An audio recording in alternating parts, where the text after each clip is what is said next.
At the peak of its musical power, internal problems forced the breakup of Deep Purple. Now, after 11 years, the members are together again, trying to put music above personalities. Detroiters will find out how they're doing tonight at Joe Louis Arena, and here's a little preview.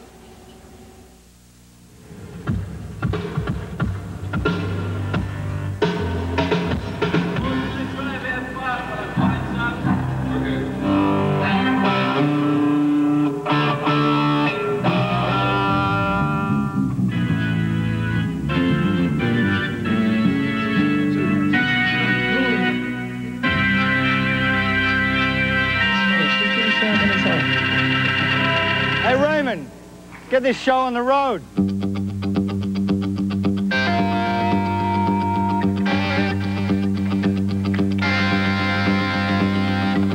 Getting Deep Purple on the road takes more than 20 tons of equipment, over 32 roadies, 700 lights, and a lot of heavy metal.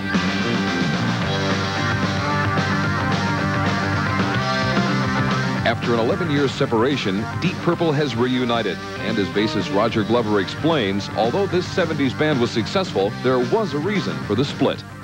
Well, people think that when you're successful, that's everything you ever want in life. We were successful in financial terms, but we weren't particularly successful at that point in our relationships with each other. Although it started off wonderfully in 69, 70, 71. By the time 72 got around, there was a lot of little things going wrong. We worked very, very hard. We did, I think 72, we did 6 American tours. By the time 73 came around, half the band weren't talking to the other half. A lot of little things. And in fact, John Lord put it, death by 1,000 cuts. There was no one reason why we finished. It was just, I think we probably just got tired of each other. 1,000 cuts. That's a lot of Band-Aids. Have you been able to heal all of those wounds? I think maybe 11 years apart has been a great healing device for us. Because in fact, there's more love flowing between the members of the band now than there ever was. It's a very tight unit. Apart from the healing process, what about the maturity of the members? What maturity? You said earlier I was 39 with one foot in the grave. No, you said that. 19 with one foot in the grave. And we seem to get younger.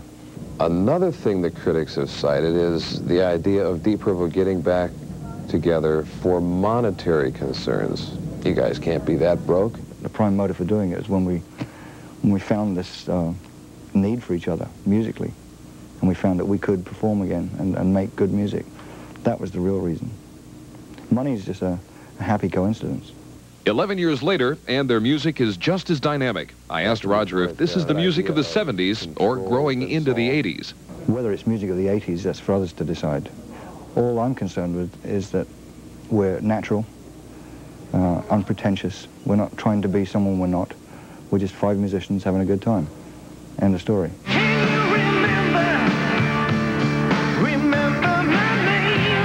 Aside from the initial apprehension of whether the pieces would fit together again, Perfect Strangers, platinum after just 6 weeks, concerts selling out in just hours, Roger explains that this justifies the reunion.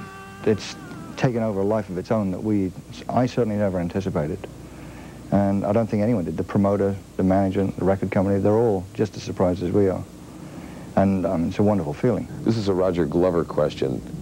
Give me a sense of what it was like, A, being a part of Deep Purple, B, going on to a group like Rainbow, and C, working on a successful solo project last year with an album called The Mask.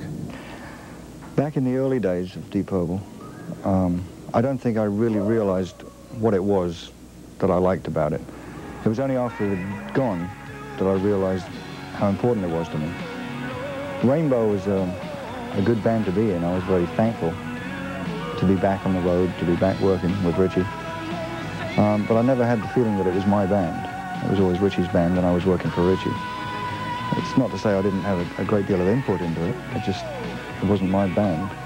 On a solo level, the things I do are also my natural self, but they come out completely differently. I've always been interested in expanding and attempting different kinds of music.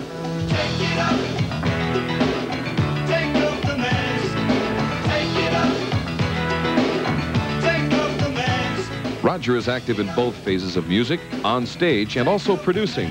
But where does his heart belong? Performing is fun. Performing is it's a great shot in the arm. There's nothing like a live audience. When I was a record producer, I missed the round of applause at the end of an album, you know.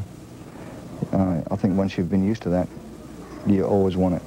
There have been many bands that have attempted reunions before, a lot of times just for that purpose, getting back together for one time, a simple reunion. Are you guys kind of playing this reunion by ear, or is this going to be an ongoing entity? We're certainly not playing it by ear. Right from the outset, if we were going to do it, it had to be done 100%. And that meant total commitment. And it wasn't just, let's get together and see how it goes, and if it doesn't work, we'll pack it in. This was done with the prime intention of staying together as long as possible.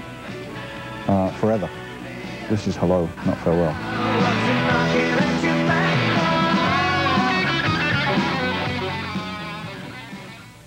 J.J. Johnson with Deep Purple.